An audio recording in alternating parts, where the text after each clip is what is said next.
If you're a coach or an educational creator with at least 10,000 followers on Instagram and you're not bringing in at least $25,000 a month with your account, then you're severely sleeping on the potential of your account and you're leaving a lot of money on the table. And in this video, I'll be showing how you can predictably add at least $10,000 a month by just fixing a part of your system, which is the content funnel. This is what we've basically used to add over six figures in client results. So I'm Imam Gaji and I own Akover.com. It's basically a marketing agency that partners up with coaches and scales them on a performance basis. We've obviously generated well over six figures working with multiple clients.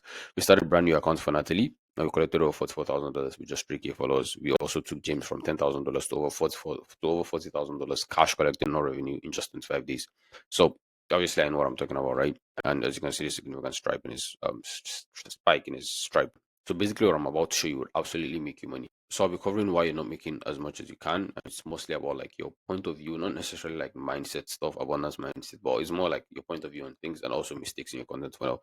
And secondly, how to fix your funnel so it works for you and not against you. So after you fix it, then what next, right? Which is why I'm also like skimming over like the system to monetize effectively. So, anyways, why you're not making as much as you should. So, first of all, the main reason is because you're focusing on the wrong things, meaning you're most likely focused on views because you probably checked to see this morning if one of your views, if one of your videos went viral. But here's the truth: views are not the most important metric. Sales are, and it's kind of obvious. I mean, like everybody knows, like sales is the most important metric, right? But people just don't focus on it because even though it's obvious, people just don't focus on it because they think like there's some linear relationship between views and sales, meaning like more views, more money, and all that's true because we're in the inflation economy. Like it's not necessarily working. If you notice, it's not been working for you. If you're watching this video, at least, because first of all, you're not considering the quality of viewers, and secondly, because you're not considering the quality of viewers, you keep on creating content that attracts people who like basically you attract low quality viewers technically. So you're attracting people who are not going to buy from you. So that's basically the definition of low quality viewers, at least from our point of view. So instead of chasing virality, you want to focus on converting your current viewers into customers, and you can only do this by fixing your content funnel. And there's two reasons for me saying that. First of all, is because they're way more likely to buy than someone who just followed you. Like, would you buy from someone you've known for some time, or would you just buy from someone you just met? Like, if you're going to choose one person, it's obviously the former, right? Meaning someone you've known for some time. Anyways, secondly, they followed you for a reason, right? And if you're not making dancing or funny videos, it simply means that they're there for the information or the help or the expertise or the perceived expertise that they actually kind of like feel from you. So basically that's it. So your current Instagram strategy probably looks like this, right? You make a post about your most viral, pin post about your most viral video, you attempt another viral video that gets you a lot of like technically low quality followers, and then obviously they click on your profile, they see your coaching details, probably just click on the link in your bio to book a call, whatever, right? And once in a while, you kind of like post testimonies in a couple of cities on your story. Here, I have a couple of coaching spots available. And technically, that's a recipe for disaster because, like, then you kind of like have months of feast and you have months of famine because, like, you just have a big month that you don't even know why. And then you kind of like the remaining months, probably like the next month or the next 2 months, is like significantly down. Now, to $10,000 in MRR, here's what you should do, right? So, first of all, you kind of like want to change the overarching strategy. You want to focus on the quality of viewers, not necessarily quantity. Quantity is good, but the quality obviously is more important. So, you record your clients' calls. If you're watching this video, most likely have some clients, right? So, if you're watching, you record your clients' calls and you get the transcript, or you can just get VA to do this for you. But basically, what you want to do is that you collect all the questions that your clients are asking you for so far on your calls through email, Slack, Discord, whatever. You just collect them all in one place. Then you arrange them in, and then you arrange them in order of frequency, meaning like some of the questions that kind of like for some reason keep on like coming up again and again and again and again. You kind of like want to put them as top priority and then this in descending order, basically, right?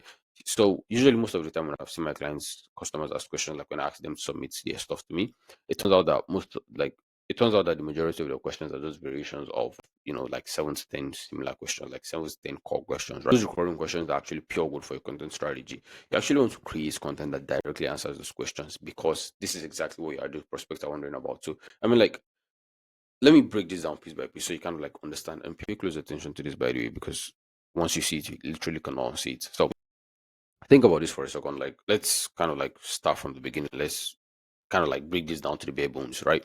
So, what exactly is a market? A market is basically a group of people just trying to solve specific problems. When you think about it, right? Like, it's just a group. Like, you can make an argument that it's a group of people who have a desire, and while that's true, like not having those desires also is technically a problem for them, right? So, basically, it's just a group of people who have a problem. So play along with me, right? Now, here's where it gets interesting. Your current clients, I mean, like your current clients, people have already given you money, people have already paid you. They still ask you questions, aren't they?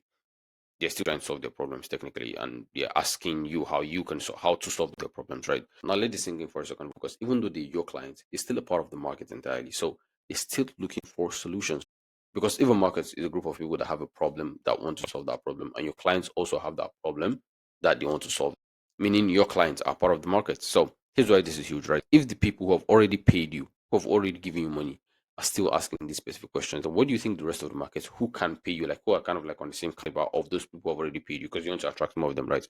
What do you think they're asking about? What do you think they're wondering about? Like it's basically the exact same thing, right? So when your clients are asking questions, they literally hand you a blueprint of what your market wants to know. Like think about it, like it's not like random questions from tech or something like these are questions that people have already put out there. Like they've put their money where their mouth is. I forgot what the proverb or the idiom or whatever it is, but I think it says something like, they've put their money where their mouth is or something like that. But they've given you money, they've proven that they'll pay to actually solve this problem. So basically, when you just create content asking the exact same questions, you're not just throwing stuff at the wall hoping something sticks. Like you're literally discussing the exact issues that your market is proven that they'll pay to solve. And when prospects see you answering these exact same questions, keeping them up and when prospects see you answering these exact same questions that keeps them up at night, then who do you think they'll see as the solution to their problems? It's obviously you, right?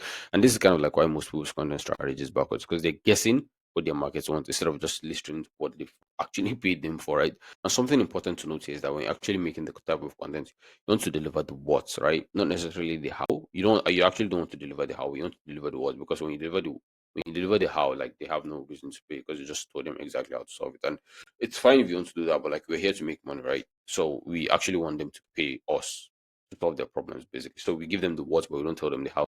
It's kind of like pulling their legs a little bit. Like for example, I think if let's say someone asks for, like, where's the nearest McDonald's, for example, and you said that, okay, the nearest McDonald's when you walk towards that lamp, and you just keep quiet. Like the obvious, like, yeah, when I walk towards the lamp, like what happens then? Where do I turn? Do I turn left? Do I turn left or do I turn right? So basically, that's kind of like you're just kind of like pulling them in, and then uh, this is basically how you kind of like create an open loop, and naturally they want that loop closed, and that's how the monetization systems actually close the entire loop, and then basically get them to pay. So that's what I'll be explaining next in this video. So now, once you fix your content, you've done about 40% of the work, just like I said earlier in this video. Now, monetization systems is actually how you actually use it to make money, right? So the thing is, like, people normally like you basically frame them in the right way, meaning they should come to you and ask for help. That's the entire point of the system, by like framing them technically.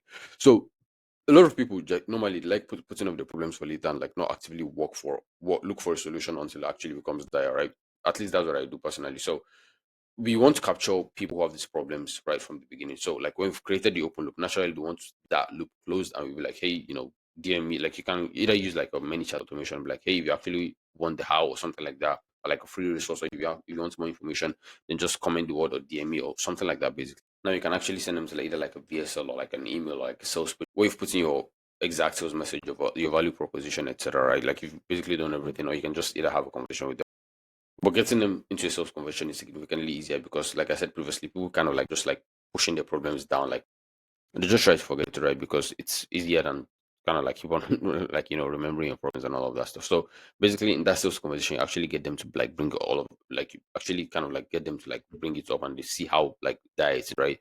And then they basically want to like solve it at that moment, because like it's kind of like why sales calls work significantly well, because like you get them to talk about their problems and they're like, oh shit, like this is how, like, you're kind of like bubbling up every single word, like, hey, this is what's wrong with you, this is what's wrong with you. And then when they say, they actually say like, oh, this is actually like really really bad, I kind of like need to fix it, right?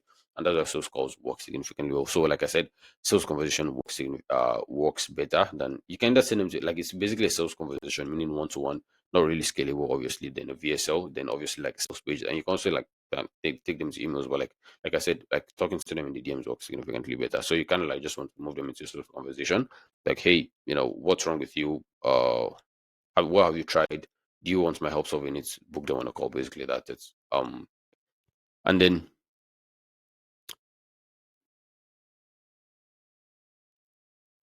then basically that's the setting appointment. And basically that is setting appointments, right? So and basically that is like setting appointment. So just like I said, you kind of like want to post like a direct CTA, like call to action, like, hey, if you want this, send me a DM, or if you want my help, blah blah blah, send me a DM. And you have a conversation with them, and then you get them to your sales call. Or you can just create multiple lead magnets highlighting how your coaching program can help them, send them to prospects, like use them spark conversations. Just like I said, find out what's wrong with them, find out what they've tried, and then what if they actually want your help in solving this issue that they could not solve themselves. And then after that, obviously, the book a call with you, and then you sell them on the sales call.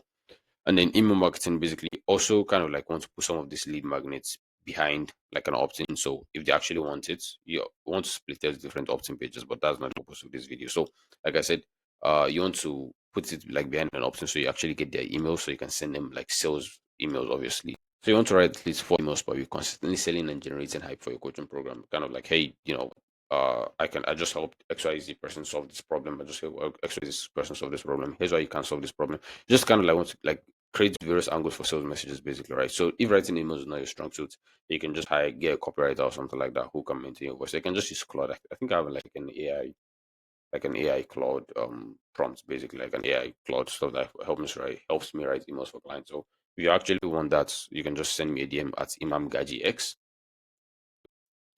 Imam Gaji X on Instagram, and I'll basically send it over to you. But basically, that's it. That's it. And one thing I'll advise is that you're actually selling your emails every time. Now, not necessarily like always selling your coaching program, but you can just like sell them something. For example, you can just sell them to like a YouTube video where they can watch something.